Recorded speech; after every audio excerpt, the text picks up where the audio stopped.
Hi, on behalf of World Mizrahi and Kosher Travelers, it is my pleasure and privilege to welcome you to this mini-series of virtual Jewish heritage tours to Latvia, Lithuania, Belarus, India and Italy. But first, a brief look at my personal journey. I'm a first-generation South African.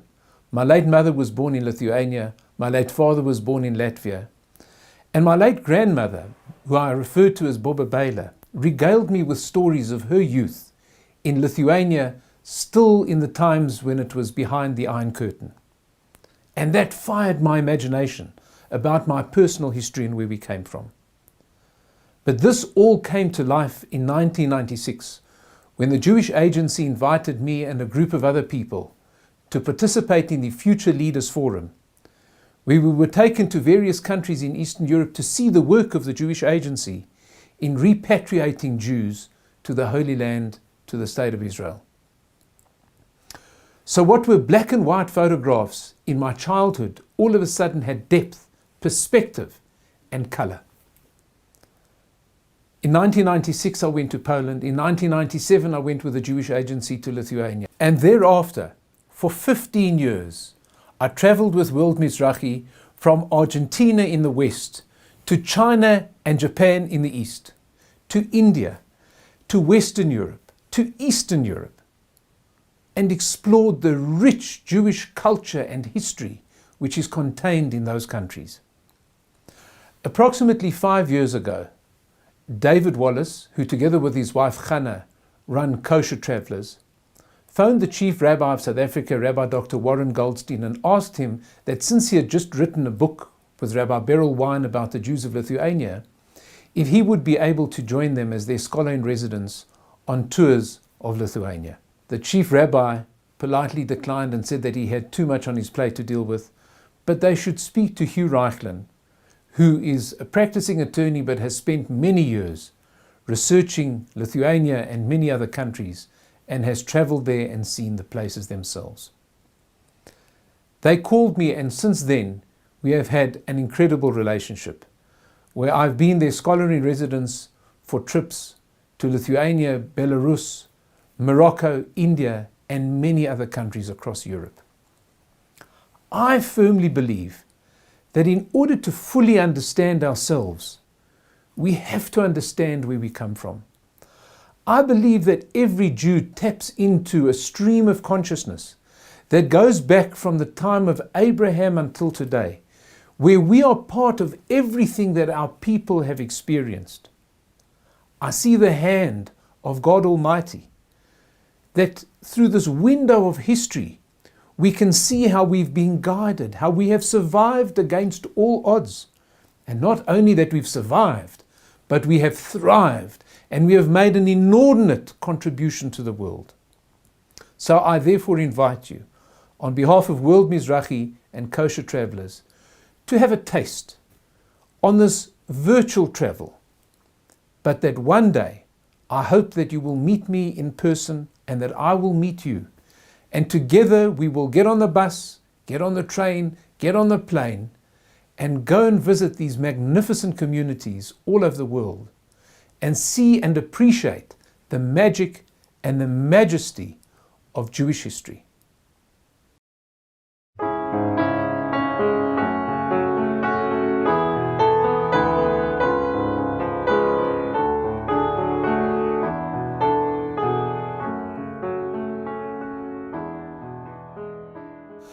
Hi, my name is Hugh Raichlin and I'm from South Africa. I'm actually a first-generation South African. My late mother was born in Lithuania in a place called Vorna or Varniai, and my father was from Latvia, from a place called Kraslava. So I grew up with parents that spoke to me about the countries from which they came, and later on in life I had the privilege of having my grandmother live with us in our home. And when I got home from school, she used to regale me with the most wonderful stories of her childhood in the shtetl of Vorna.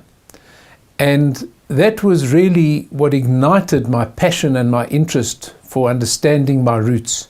She told us about the little house in which she lived in the village, how her mother had a haberdashery next door, about the sand streets of the shtetl, and this beautiful way of life that they had, and the beautiful colors that they were surrounded with, trees and rivers and grass. But I couldn't reconcile that with all the black and white photographs that she showed us in the album. I then had the privilege in 1997 of going to Lithuania and Latvia for the first time, and in fact we went to Belarus as well, and got a feel for what it must have been like in Eastern Europe. And I started grappling with the incredible history of the Jews of South Africa, because over 90% of the Jews of South Africa came from Lithuania and from Latvia. They used to talk about it as being Russia, but we know that it was mainly Lithuania. And I today am going to take you on a virtual travel through Latvia and Lithuania and bring to life the beautiful sights, sounds and places that were enjoyed by our forebears, and thank God they were able to escape before the Second World War, before the Holocaust, which wiped out 90% of those Jews that were left behind in Lithuania and Latvia. So for those of us that think that Eastern Europe is still what it was in the former Soviet Union, a little dorp, little village, I thought that this might be a good way to start. This, believe it or not, is a photograph of Vilna as it looks today, a thriving metropolis. And really, it's a great tribute to the Lithuanian people, how they've managed, since extricating themselves from the rule of the Soviet Union, to build up a modern city in Vilna, in Kaunas, Kovna as we know it, and to really rejuvenate the economy. Let us have a look now at where Lithuania and Latvia are in the world. This is a map of the Baltic Sea, and Lithuania and Latvia are two states of the three Baltic states, which are made up of Estonia, with its capital in Tallinn, Latvia, with its capital in Riga, and Lithuania, with its capital in Vilna. These are some beautiful visuals of the wonderful city that Latvia is today. And you can see that it's modern. Here's a beautiful lake. And these are places that you would expect to see anywhere in Central Europe. And here we see a beautiful street scene in modern Riga as it is today. Lovely tree-lined streets and some of the beautiful architecture and this wonderful building that we have in front of us. And it didn't take us long to come to the synagogue in Riga, which is a fully functioning synagogue with a rabbi and a community. And this is a view of the top of the synagogue, just to give you an idea of the architecture and the feel and look of the exterior. And this is the interior of the synagogue. And you'll see written above the ark of the synagogue the verse from Tehillim, from Psalms, Baruch Hashem shelo netananu teref leshinehem.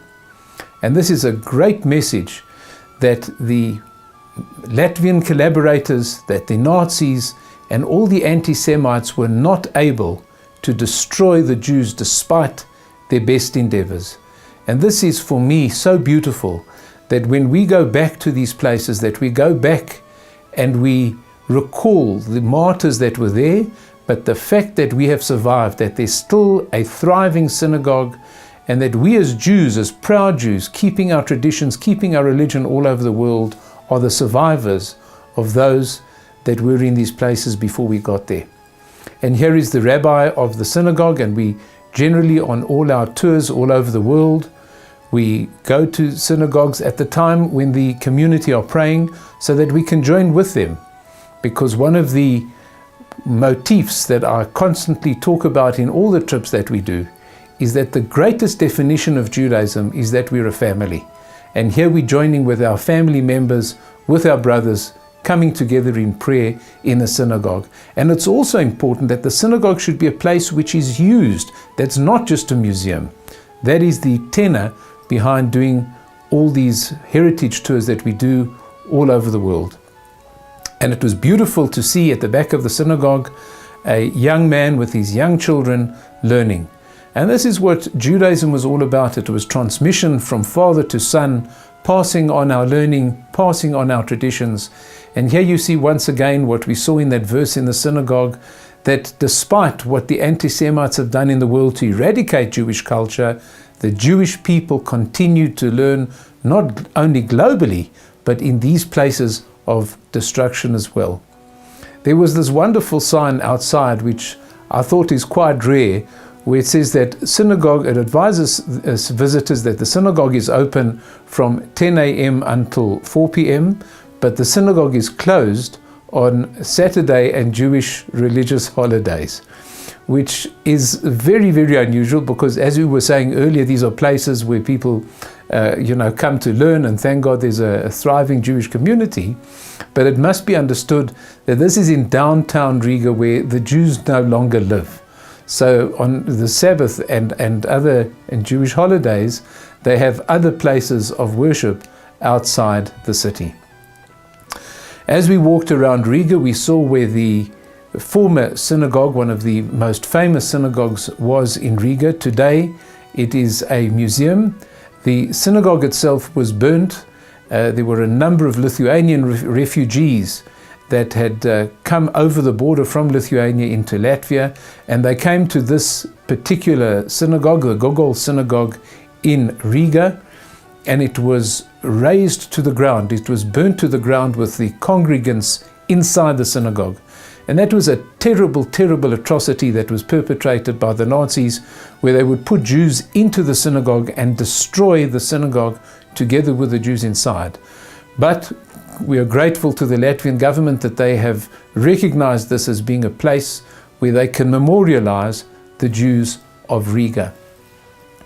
And this is a view from across the street. Once there was a magnificent, a proud, beautiful synagogue standing there, and today you just have some of the stones at the bottom which create the memorial.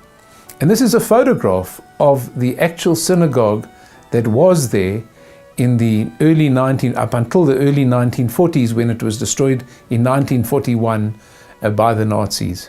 It's also very interesting that there were different schools of thought. The Jewish community was, as we see it today, there was diverse thought about approaches to Judaism and trying to deal with how does one live a living Judaism in this world.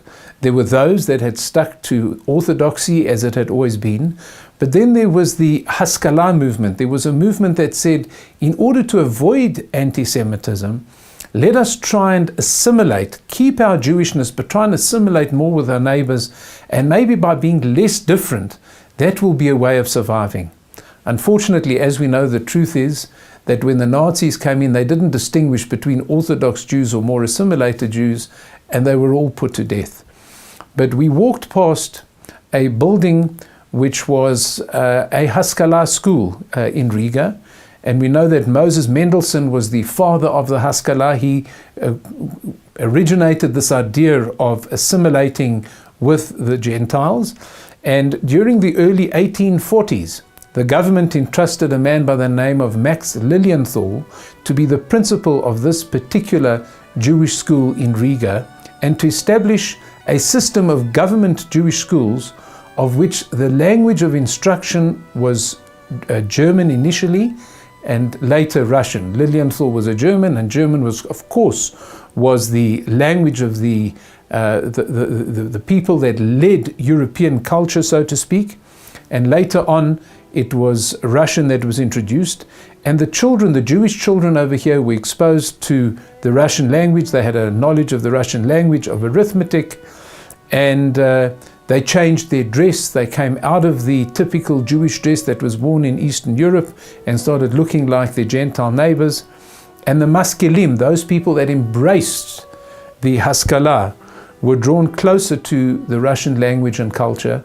And unfortunately, the truth of the matter is that it did unfortunately lose many Jews from Judaism as their children intermarried.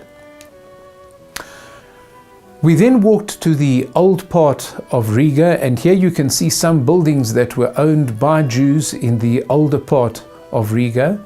And you can even still see the building of the Jewish hospital in what later became the ghetto of Riga, but it was a very popular part of Riga where the Jews lived.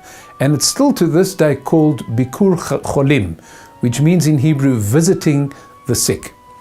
And you can see that Jews in Eastern Europe, as they are during the rest in the rest of the world, are entrepreneurial. They build their own infrastructure, they build their own charity organizations, they build their own schools, they build their own hospitals, as you see in America and Canada and many other places in the world. And it was no different, because this is where the Jewish people came from.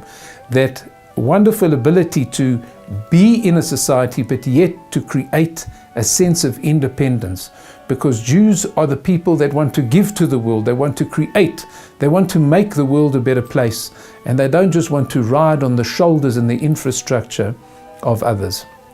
And here again, just taking you through the city, giving you an idea of another Jewish building that was in the Jewish quarter.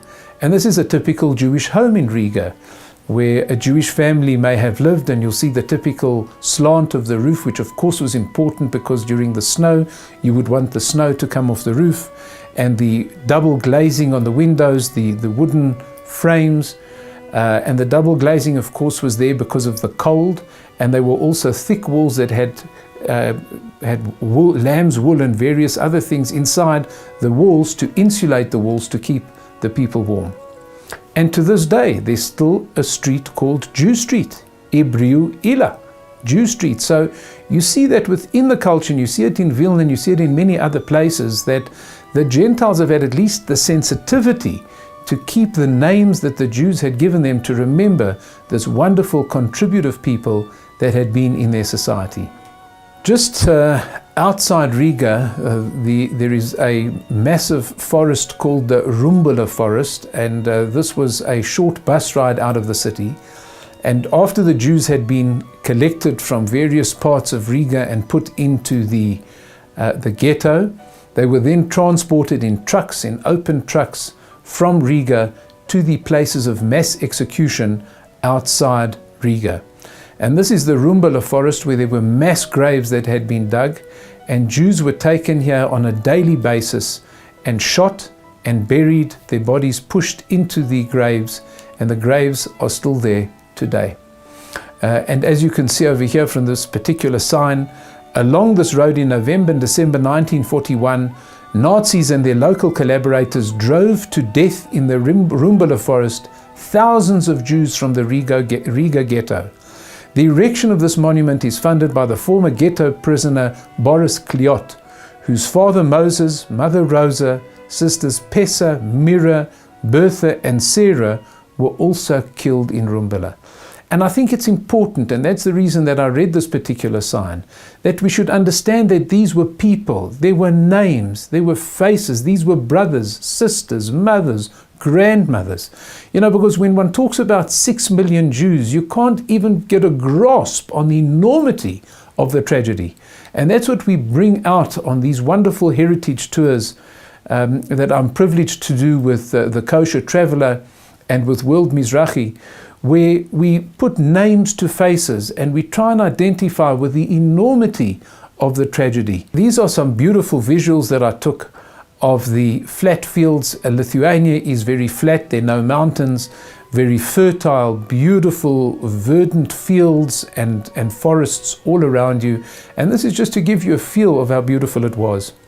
And as I mentioned earlier, you know, when I saw the black and white photographs of my grandparents, I couldn't believe how beautiful Lithuania was and how green it was and how agricultural it was.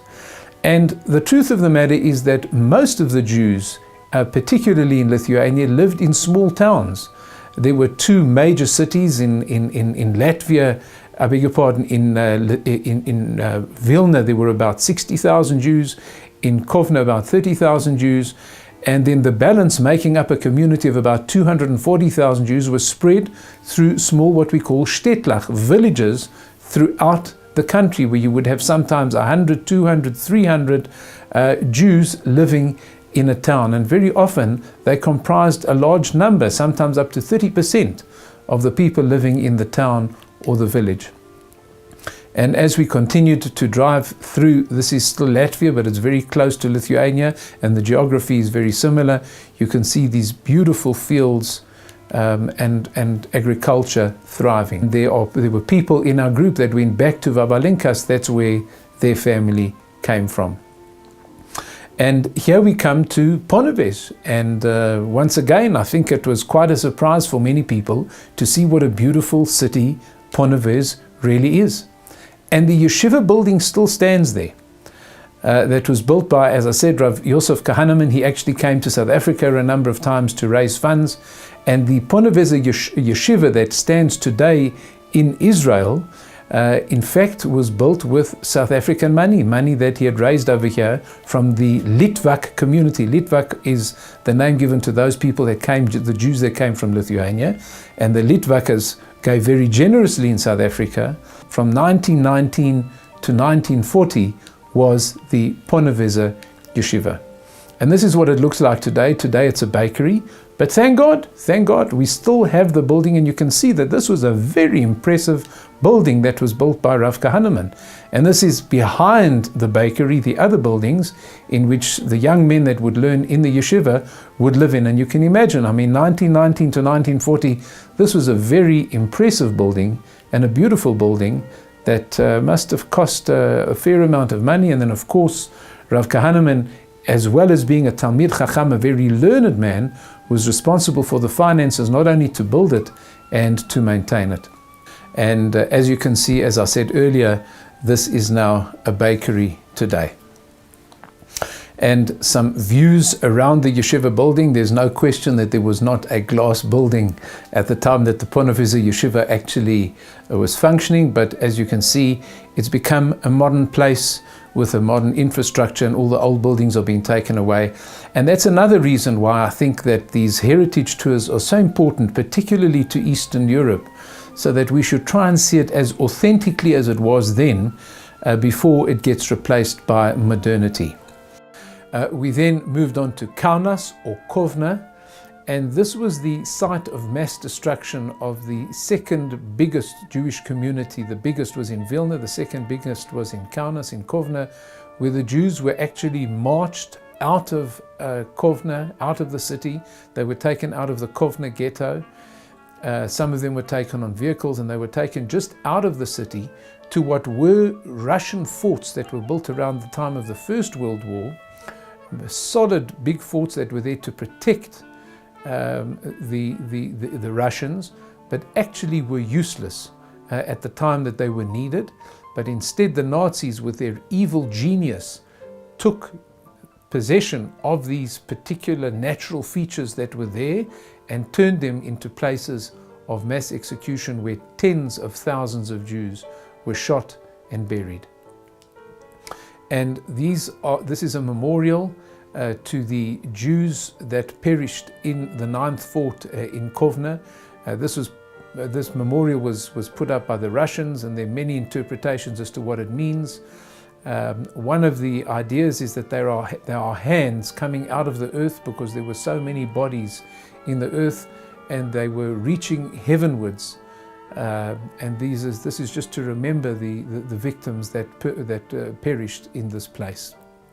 And here you can see a visual of the 9th fort with very thick fortifications. It was built under a hill, so it was very difficult for Jews to escape from these places. I mean, these places were built with tremendous amounts of brick and concrete and mortar by the Russians to keep people in. Once you were in, you couldn't get out. So what could hapless Jews that had been traveling for hundreds of miles, sometimes from all over the world, on transports, as well as those that came from Kovna, what hope did they have of escaping once they were taken in here, followed by barking dogs and by armed guards?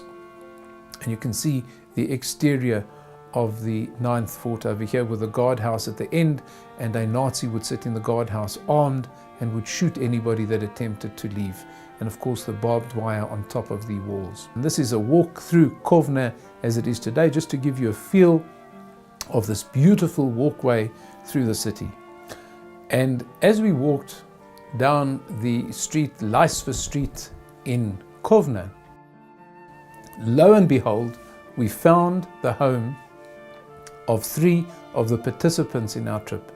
And this is a photograph of Minion Millwood with her husband Edgar, and there was also Dr. Sue Bleeden with us and June Edery. And that photograph that Minion is holding that is not a photograph, it's actually a postcard that was sent to her father from this address, 57 Leisver Street in Kovna, where her late father lived. And this for them was quite unbelievable, that there was this old postcard that had been kept by the family for decades, and they were able to take a photograph outside 57 Leisvers that still stands today. As you can see today, it's been changed into a shopping district, but that's definitely the home.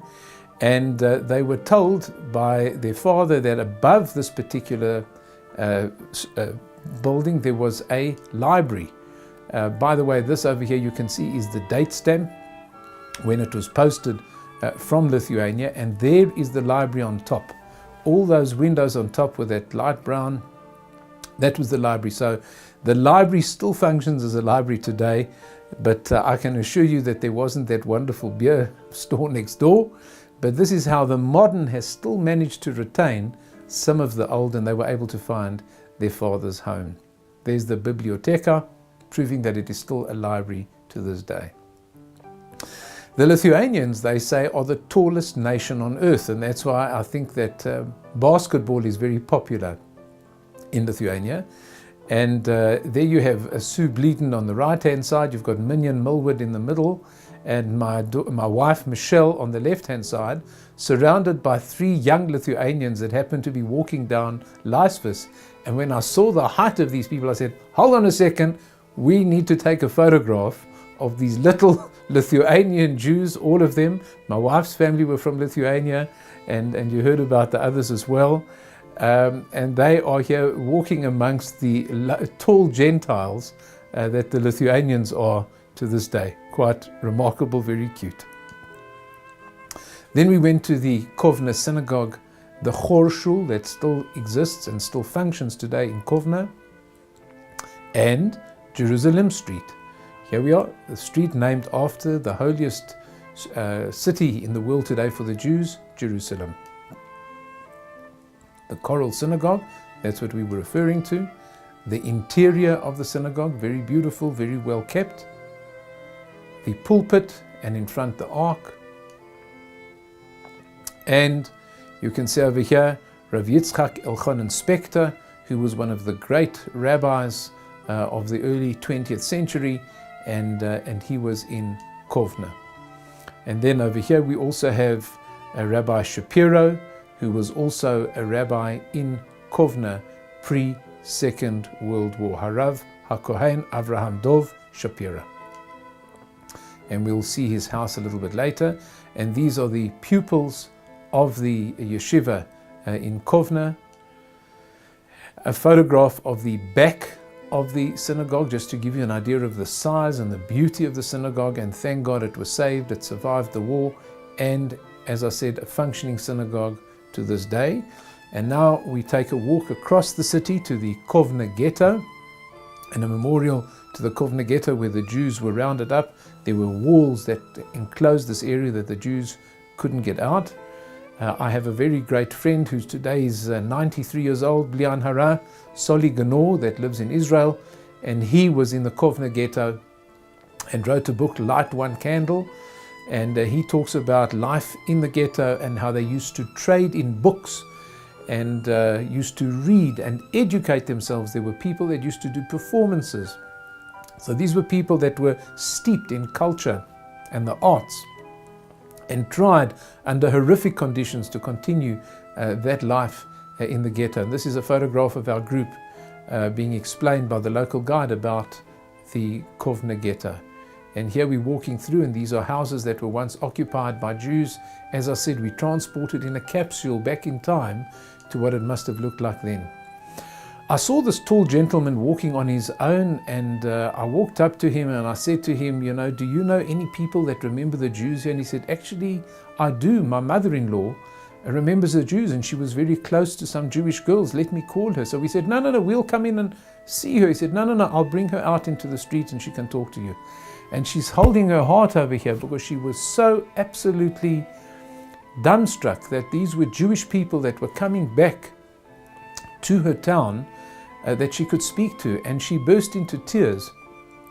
You can see her here. She burst into tears talking about her beautiful Jewish friends, the friends that she had over there, and how when the Nazis came in, she saw them being killed. She saw others that were shot over the bridge and falling into the river of the city.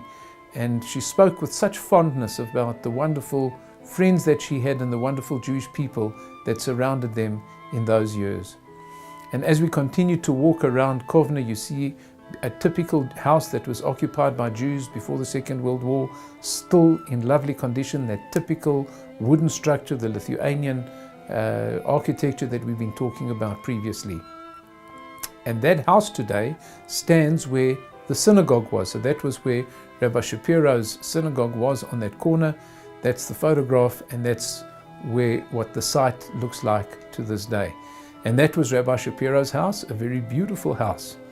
And just to show you that the house is still standing, but unfortunately the people themselves are no longer there. But we can still keep them alive in the way that we live, the values that we have, that we should perpetuate those beautiful values that they stood for and taught, and that we should teach others. And you can see here that it was on the corner of Panirao and Karnavas streets. That was where Rabbi Shapiro lived. And this is a photograph of the Slobodka Yeshiva. This is a beautiful image of the Slobodka Yeshiva. What we understood was that the previous Slobodka Yeshiva was going to move into this new building, but before they could take occupation, the Nazis came in and wiped out the community and murdered the boys that should have been learning in this particular building. A magnificent story comes out of Kovna as well, and that is the story of the late Chiwene Sugihara and his blessed wife Yukiko, both of them of blessed memory. He was the consul, the honorary consul in Latvia, in Lithuania rather, in Kovna in 1940, and he was actually there as the Japanese consul. And as we know, the Japanese and the Nazis, the Germans and the Italians were all fascists. That was that fascist axis that existed. Yet, of course, as we know in politics, you spy on your friends. And the Japanese wanted Sugihara to spy on what was going on with the Germans, the movement of the Germans and the Russians. Sugihara himself was fluent in Russian. He had been sent early in his career to Russia. And this very building was the consulate. And about 6,000 Jews were saved by Chiwene and Yukiko Sugihara. And today there are over 40,000 Jews in the world because of the moral strength of what Sugihara did. These are the people lining outside the embassy in about 1940. The consul rather. The inside where Sugihara sat with the Japanese flag. This is a recreation of the desk that he had and where he typed out those wonderful life-saving visas. Then we went to a fascinating shtetl called Zezmarai. And this particular shtetl has become famous because they are restoring one of the only wooden synagogues in the whole of Lithuania. So to begin with, as I've pointed out to you earlier, there's normally a square in the middle of the town, and this is no different. This is the town square, and you can see it from a slightly different angle. You can see the church in the background because the Lithuanians were generally religious Catholics, and there's the steeple of the church. So the shuls were always had to be sure that they were lower than the highest church in the village. And that is a view of the church on the far side, and a beautiful lane through the shtetl of Zezmarai, that typical architecture that we've been talking about, with that quite a steep roof with the wooden windows, the double glazing. And you can see the sand road that my Bobby used to refer to as the blotter, the mud that it became in the rain. And you can see a typical street scene, and that to me is once again what's so beautiful, that you can go in 2020 and see what it was like in 1920 and 1820 and possibly even 1720. We then arrived at the beautiful city of Vilnius, and here you can see some of the lovely architecture, some of the narrow streets that you find in the CBD, the central part of Lithuania. They've blocked it mainly. The only reason that you'd get a vehicle there would be maybe to deliver something to some of the businesses or the hotels. But our bus couldn't navigate the street. It's been turned into a pedestrian mall. And here we all are pushing our suitcases towards this old hotel that we stayed in. It was an old building from a few centuries ago that they've renovated and turned into a beautiful hotel. Of course, you can't talk about Vilna without talking about the Gaon of Vilna, the Vilna Gaon. Gaon meaning genius, and Vilna the city that he came from. So his name was Rabbi Eliyahu ben Shlomo Zalman Kramer, born in 1720, died in 1797 in Vilna, and he was a child prodigy. So from the day he was born, they realized that the Gaon of Vilna was different. And at the age of 7 years old, he gave a drasha, he gave a lecture, a Torah lecture in the main synagogue of Vilna. I was told that there were times in Vilna where 300 people knew the whole of the Babylonian Talmud, which is tens of volumes. They knew it off by heart. So if you can imagine the extent and the greatness of the learning, and yet they asked the Gaon of Vilna to give a sermon, to speak in the shul at the age of 7. You can begin to imagine who he was. And this is a sketch of what the great synagogue of Vilna looked like before it was destroyed by the Germans. And this is the great synagogue of Vilna. Today there is still, thank God, a functioning synagogue in Vilna known as the Chor Shul, the only remaining shul in Vilna, which still functions as a shul. There is also the Chabad house where they have a synagogue, but this is the main shul. And it was just so beautiful. One day I went to pray at the morning service, Shachrit, in the small synagogue of this main synagogue, and I landed up sitting next to an old blind man. And we got chatting, and he said, "For wo kommst du? Where do you come from?" I said, "I come from Durham, Africa. I come from South Africa." And he says to me, "Willst du sehen die Kever von die Gro? Do you want to see the grave of the Gaon of Vilna?" And I said, "Of course, I'd love to do that." But of course I was suspicious, because many of us Westerners have been conned so many times, and it's hard to trust anyone. And the lesson I learned from that was that my late grandfather, Zayda Yankelebe, who was born in Vorne in Lithuania and went to live in Cape Town and had those ethics, he said, Hirsch, that my Yiddish name, he said, "Hirsch, you know, in Lithuania, people used to shake hands on a deal. They were honest." He said, "It's only in the modern world and in other parts of the world that you see people today that are so dishonest." So I had no reason to suspect the old man, but I was a little bit concerned that maybe he wanted money from me. He didn't really want to give me a key. Anyway, lo and behold, after the service in the morning, he put his arm through my arm, and arm in arm we walked down the stairs into the street. And there happened to be a key shop underneath in the street that cut and sold keys. And it's still there to this day. I've been back several years later, and it's still working there. There's a locksmith there. And the old man gave him a key, and he cut it to size, and he gave it to me, and I offered to pay him, and he wouldn't take any money for it. And I said, "Right, I'm off to the cemetery." And I went with my two friends, and we went to the cemetery, and we went to the mausoleum of the Gaon of Vilna, and there's an old steel door, and I put in the key, and I turned it, and I opened it, and there it was. And I got a beautiful visual to show you of the inside of the grave, the mausoleum of the Gaon of Vilna, which we'll see shortly.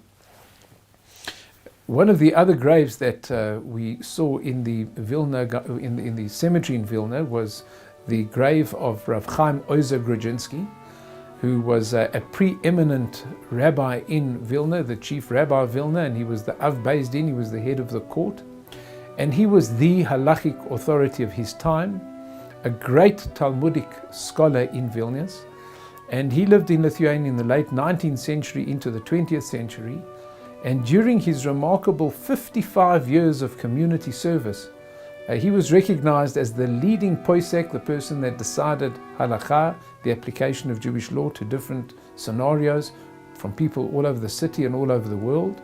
And he was the spiritual guide of his generation, just like the Gaon of Vilna was in his day.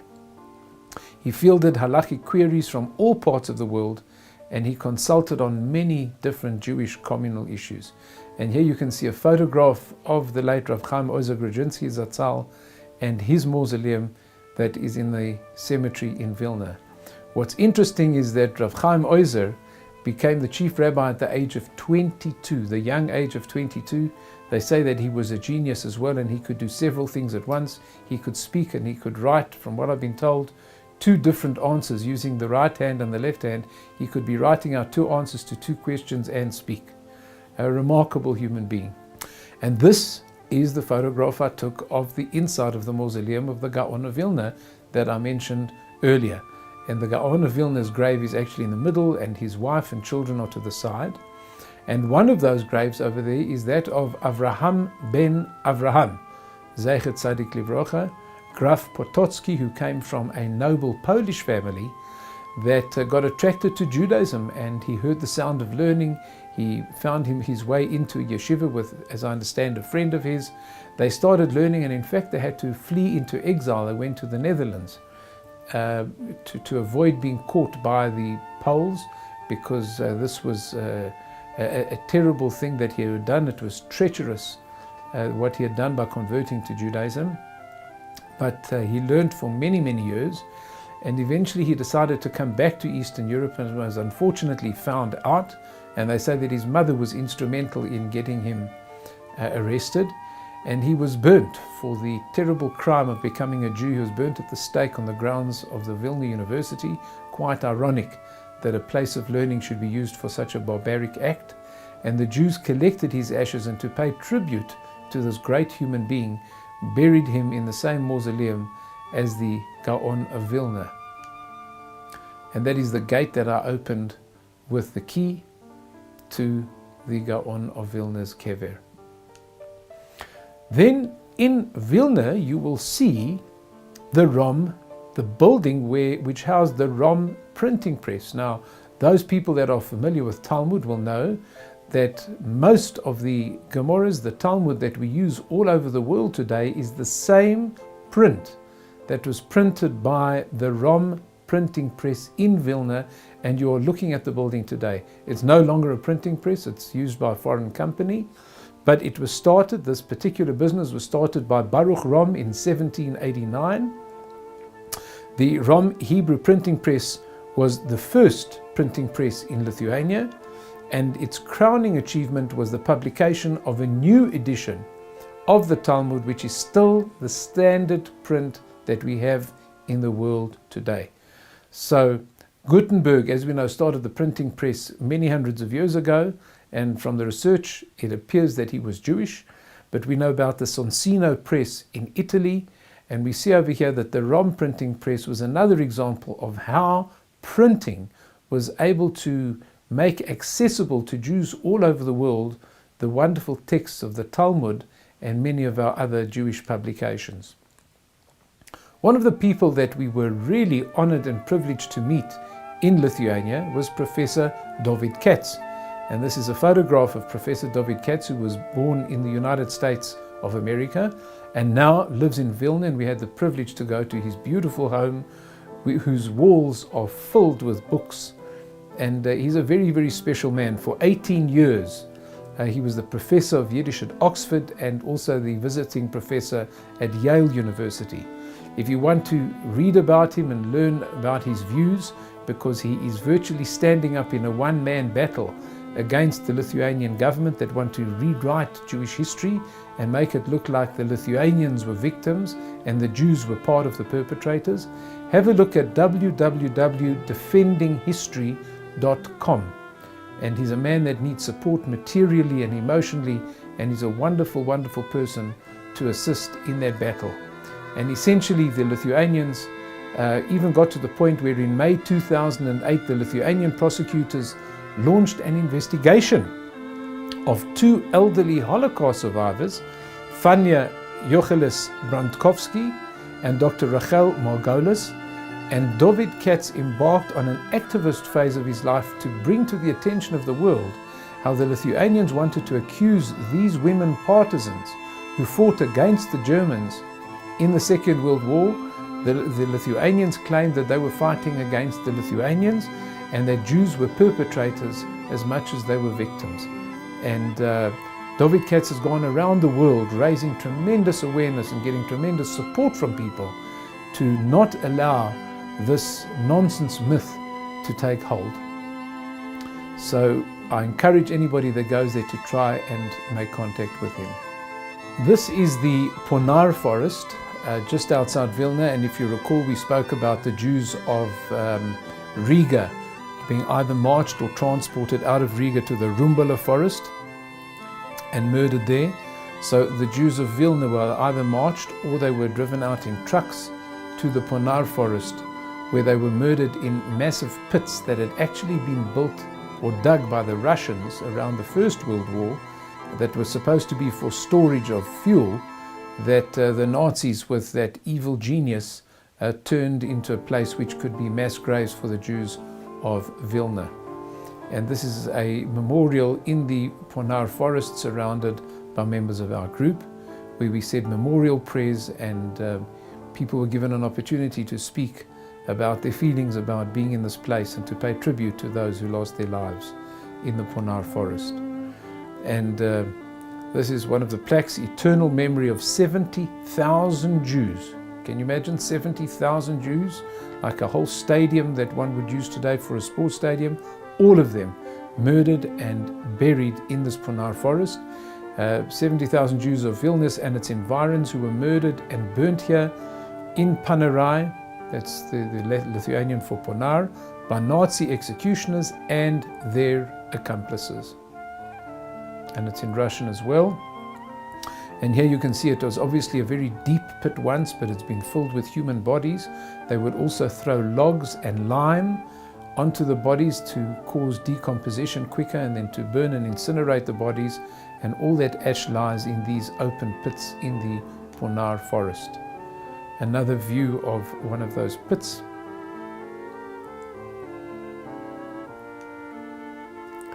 And when we were there, they were filming a movie which today is on Netflix. I think the title is something to do with tunnel in the Holocaust. And they were actually filming there, and they used technology, latest technology, to trace a tunnel that had been dug by Jews through one of these pits out into the forest, and was an escapeway for people that had been taken into Ponar. So once again, it wasn't just people being passive. Wherever there was a gap and wherever there was a way out, they certainly tried. That brings us to the end of our overview of Lithuania, and we cross the border now into Belarus, which was once White Russia. And for those that can read Russian, that sign over there says Radin, and this is to give you a feel of the little town, this little hamlet, where one of the giants of Jewry lived, by the name of the Chofetz Chaim, Harav Meir Kagan. And this is a street leading into the town. I do not think that it was tarred in those days. There was no asphalt, but it was, I'm sure, a sandy road, but obviously time has passed. But yet the buildings remain and the yeshiva remains. So this is the yeshiva of the Chofetz Chaim in Radin that you are looking at right now. A very big and impressive, a beautiful building that must have looked a lot more beautiful 70 or 80 years ago. And a side view, still in good condition. And I spoke, and I gave a lecture on the book of the Chofetz Chaim, which is about the laws of Lashon Hara. And I reminded our group about the different laws about not speaking badly about other people, not diminishing the stature of people in other people's eyes, what to say and what not to say. And we did this as a tribute to the late Chafetz Chaim, that it should be an elevation to his soul, that still to this very day we are improving the lives of human beings by taking to heart his instruction not to speak derogatorily about other people. We mentioned earlier about the Volozhin Yeshiva, and this is the yeshiva in Volozhin, started by Reb Chaim Volozhin, who was one of the outstanding pupils of the Gaon of Vilna. And it was called the Eitz Chaim, the tree of life, and that is what Jewish learning is all about. Our Torah is the tree of life. And you can see over there that it was established in 1803 by the prodigious Rabbi Chaim Volozhiner, and was known as the mother of yeshivot. Why? Because it became a model for all religious schools because of its world-renowned educational methodology, great prodigious teachers, and high level of scholastic students who became religious leaders, great rabbis, poets, and writers. That was the fertile intellectual atmosphere that was generated in what was a relatively small building. But the quality of people that were created and how they branched out all over the world and really developed the world as we see it today in the 21st century. We davened mincha, we said our afternoon prayers outside, because once again we don't just want this to be just a building. We want to identify with its past, and it's a message that religious Judaism is still alive and well and thriving, and we were back there to offer our prayers to God.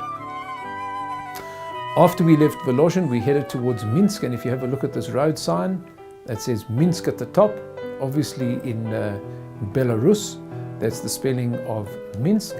And we arrived in Minsk to see a very grayish, I would say typical Soviet Union kind of architecture.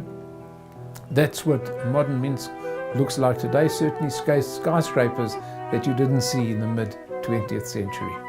And we were greeted by this beautiful Chabad house, the synagogue in Minsk. It looks to me to be very similar to a Torah scroll with the two Eitz Chaims on the outside and the klaf, the parchment in the middle.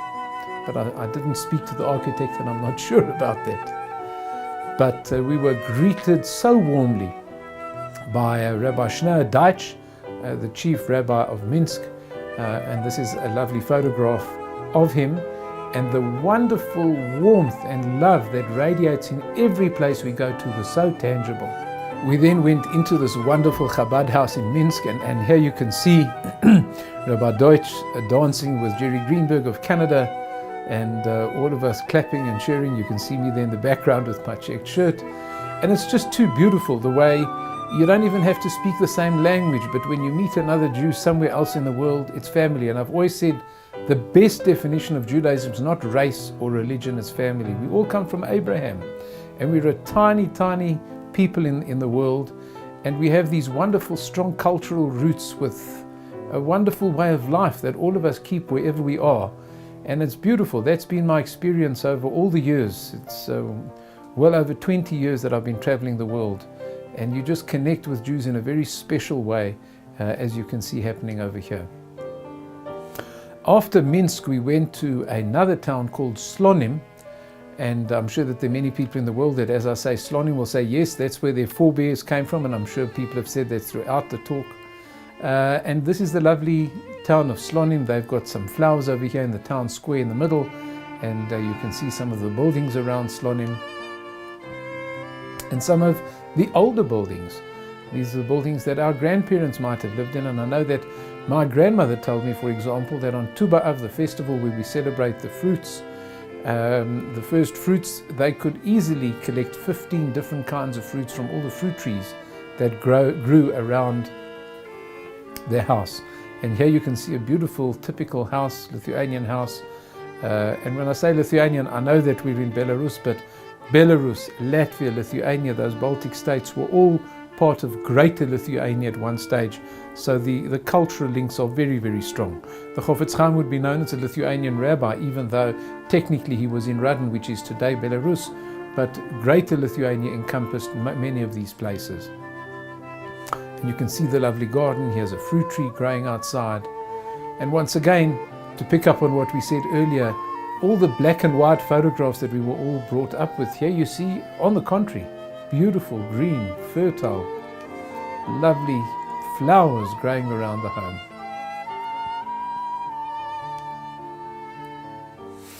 We then saw the ancient synagogue of Slonim, which was once a magnificent building, and you'll see the inside architecture as well, but as you can see, fallen into disrepair with that blue metal fence, corrugated iron fence around the Slonim Shul. But we were led via a back path and we went inside. There were a lot of homeless people in the synagogue living there and treating it with disdain. It was very, very painful to see.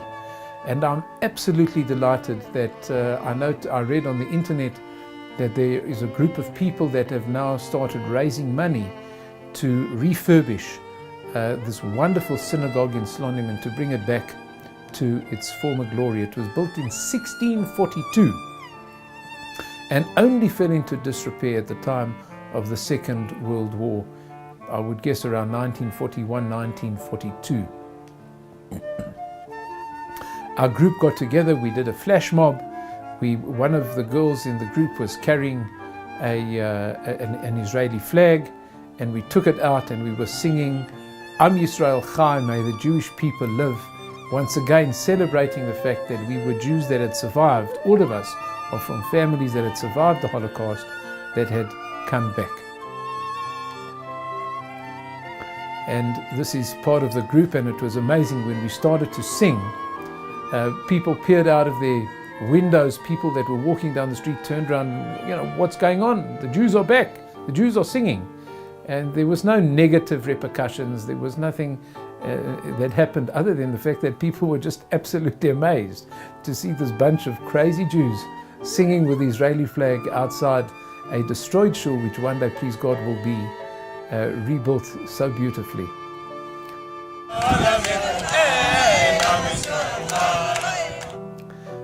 This is the inside of the synagogue, and you can see some of those old ancient murals still on these beautiful arches on the inside of the synagogue.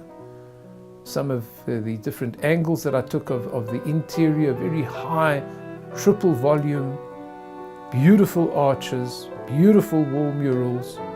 Have a look at this. This was the Aron Kodesh, the Ark, also with the beautiful original paintings above it. And here we are, we were talking about the Chofetz Chaim a few minutes ago.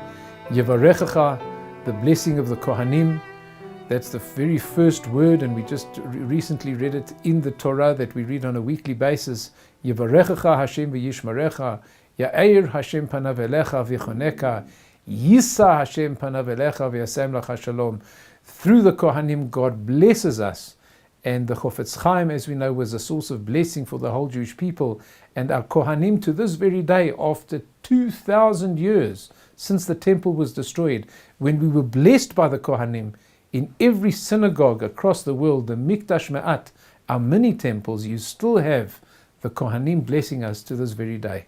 For me, it's something quite astounding, and so grateful that I have a son-in-law that is a Kohen, that just to feel that there is that connectedness to the past, that those that served in our temple, their descendants are still serving the Jewish people and giving them blessings to this day. This is the Mirror Yeshiva. So we saw the Ponevezh Yeshiva, we saw the Volozhin Yeshiva, we've seen other yeshivas. This is the famous Mirror Yeshiva. And ladies and gentlemen, that brings us to the end of this wonderful East European Odyssey. We've covered Latvia, we covered Lithuania, we covered Belarus, and we sing L'chaim because the Jew, as in Fiddle on the Roof, lives a precarious life, balances on the top of the roof, but plays the violin. The Jew is full of music, the Jew is full of hope, and that's why the national anthem of Israel is Hatikva, hope. We drink a L'chaim. No matter how dark it is, the Jew strives to bring light, life, and energy to the world. And that's why Jews, at a celebration, and we celebrate life, we always say, L'chaim. When Eddie was a child, he dreamed of places far beyond his own backyard, inspiring him to become a pioneer in kosher tourism worldwide. Today, Kosher Travelers has expanded remarkably, yet continues to embrace his legacy, offering their clients exceptional quality and personalized service in unique destinations around the globe. So, start dreaming and create your most memorable vacations. Journey along roads steeped in history and Jewish heritage. Immerse yourself in cultural experiences, explore nature's great wonders, or simply relax and take time out for yourself. Kosher Travelers allows you to discover the world without compromise, offering an array of destinations and travel styles to suit, from exotic tours to Passover and Sukkot programs, summer luxury hotels, African safaris, to deluxe cruises, or alpine ski getaways. Your dream kosher adventure awaits. So stop waiting for the perfect time to travel. This is your perfect time. Plan your dream vacation today at koshertravelers.com.